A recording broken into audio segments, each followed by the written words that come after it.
হ্যাঁ এখন হ্যাঁ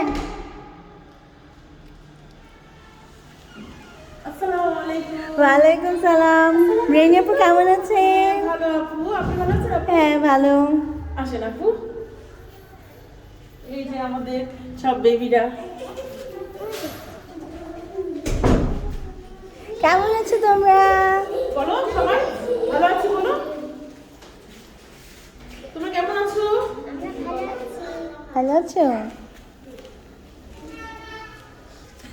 আসসালামু আলাইকুম। আমরা আজকে চলে এসেছি ড্রিমি ডেজ ডে কেয়ারে। এটা গুলশানের 2 নম্বরে অবস্থিত।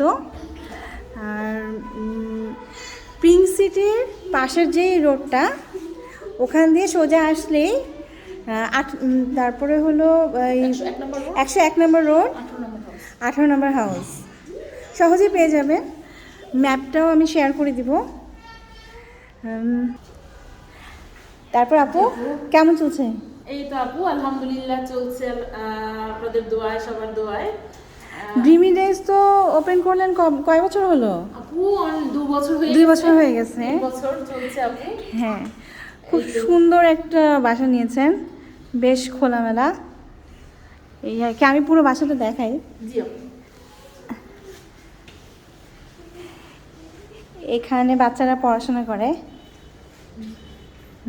সকালে প্রি স্কুলিং হয়। আর আমাদের সিসি এটা ক্যামেরা সিসি ক্যামেরা, সবসময় ওপেন সিসি ক্যামেরার অ্যাক্সেস, প্যারেন্টসরা সিসি ক্যামেরার অ্যাক্সেস পাবে। একদম খুব সুন্দর খোলামেলা একটা জায়গা। পাখি আছে অনেক।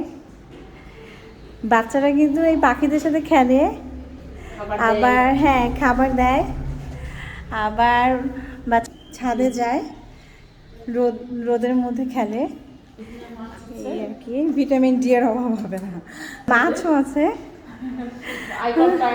এত কেকের আমি আর একটাও পাইনি। খুবই সুন্দর। ময়না পাখি না, এটা কি পাখি? এটা ময়না পাখি আপু। হ্যাঁ, বাচ্চারা খেতে দেয়। কি সুন্দর একটা বড় একটা বেলকনি। এখানে রোদে বাচ্চারা বসে, মর্নিং এ সবাই এখানে মাদুর পেতে বসে খেলা করে। আচ্ছা, আপনাদের তো প্রি স্কুলিং আছে? জি আপু, আমাদের প্রি স্কুলিং আছে সকাল 10টা থেকে 12:30 পর্যন্ত। 10টা থেকে 12টা। প্রি স্কুলিং এর চার্জ কিরকম? আপু প্রি স্কুলিং এর চার্জ তো ওইভাবে আসলে আমরা বলি মানে। আচ্ছা ঠিক আছে, তাহলে জেনে নেবেন। এটা তো গুলশানে কোনো বেবির যদি প্রি স্কুলিং লাগে তাহলে আপুর সাথে কন্ট্যাক্ট করে নেবেন। কি মানরত স্কুলটা এখানে? জি কাছে। আমার মনে হচ্ছে 4জন সারা হচ্ছে, আরেকটা আসে নাই, আগে স্কুলে গেছে। এই যে সারা, এদিকে আসো। এই যে ও ছোট থেকে আমার কাছে বড় হয়েছে। আচ্ছা, এই যে সারা, বলো তুমি কোন ক্লাসে পড়ো? আমি ক্লাস 1 এ পড়ি। ও নার্সারি থেকে না, প্লে থেকে, নার্সারি থেকে মানারাতে। ও এখন ক্লাস 1 এ। এই তো বান্ধবী। এই তো ছোট বোনটা বল। এই যে ওর ছোট বোন, এটা ওর ছোট বোন। Big family. হ্যাঁ, সারা স্কুল থেকে এখানে চলে আসে। আর এটা আছে 6 মান্থ থেকে আপু। হ্যাঁ হ্যাঁ, হুজাইফা। আচ্ছা। ও হচ্ছে মিরপুর থেকে আসে। মিরপুর থেকে? জি আপু, মিরপুর থেকে। ওকে এদিকে আমার ক্লাসে বলবে। আপু এখানে পড়াশোনা করে যে? ও এখনো স্কুলে পড়তে ও। যায়। ও 4 বছর রানিং। ও সামনে ওদের হয়তো মানারাতে দিয়ে দিবে ওর বাবা মা। ও, আর ওর মা কি করে? ওর আম্মু হচ্ছে ওয়াটার ডেভেলপে জব করে। আচ্ছা আচ্ছা। বাবা বাইন হাউস, দুজনই। আর এই যে ইয়ানা মোহাম্মদপুর থেকে আসে।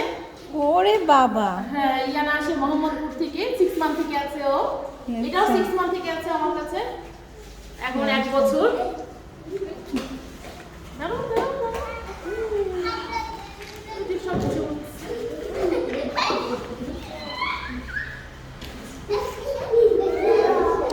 এই যে এ আসতো মিরপুর থেকে। আচ্ছা। আপু এই যে এ আসতো 18 মান্থে আসছে ও, এখন 3 চলতেছে। আচ্ছা। ও মাশাআল্লাহ এখন সব কথা বলে। যেটা হচ্ছে আমরা স্পিচ যেটা বাচ্চা নিয়েও কাজ করছি, ও একদম স্পিচ ছিল না।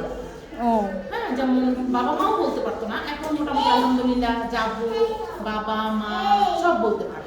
আচ্ছা। তোমার নাম কি? তোমার নাম বলো, নাম বলো, আন্টি কি নাম বলো?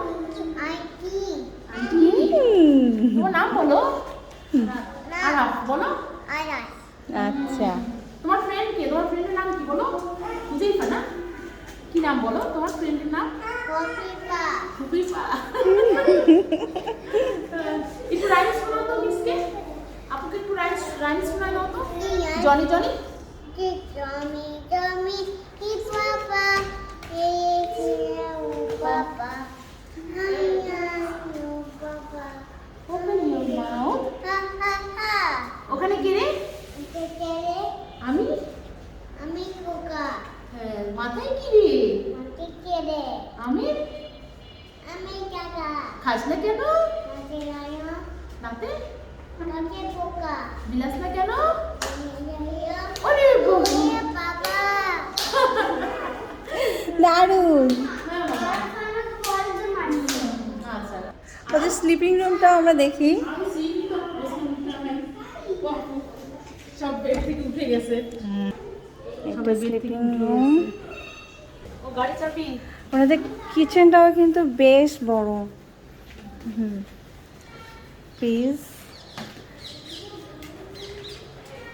দেখে একটা বেশ বড়, খোলামেলা, পরিষ্কার পরিচ্ছন্ন, এই আর কি। আর কিন্তু শুক্র শনিবার দিন ইভেন রাতের যদি কোনো বেবির সাপোর্ট লাগে, যা লাইক ডাক্তার ফ্যামিলি, তাদের যদি কোনো সাপোর্ট লাগে সেটাও কিন্তু রেইনিয়াপু দিতে পারবেন, এই আর কি। কর্মজীবী ফ্যামিলি যারা আছেন তাদের জন্য তো ডে কেয়ার অনেক বড় একটা সাপোর্ট। আর রেইনিয়াপু নিজ উদ্যোগে যে একটা ডে কেয়ার যে দাঁড় করেছেন, এটা একটা বিশাল ব্যাপার। এটা কিন্তু কস্ট অনেক বেশি। তো সব মিলিয়ে একটা ডে কেয়ার দাঁড় করিয়ে রাখা আসলে বেশ টাফ, একটা বিশাল একটা কাজ করছেন। এটা বেশ সাহসের একটা কাজ। থ্যাংক ইউ আপু, দোয়া করবেন। হ্যাঁ অবশ্যই, সাপোর্ট থাকলে আসলে একটা ডে কেয়ার খুব সুন্দরভাবে চলা সম্ভব। আর ডে কেয়ারই তো আমাদেরকে সাপোর্ট দিচ্ছে, ডে কেয়ার না থাকলে আমিও চাকরি করতে পারতাম না। সেই জন্য আর কি, যেসব মায়েদের এরকম সমস্যা আছে যে জব করতে পারছেন না বাচ্চা রাখার জন্য, এখানতে কিন্তু বাচ্চা রাখতে পারবেন, এই আর কি। Excellent place. আল্লাহ হাফেজ।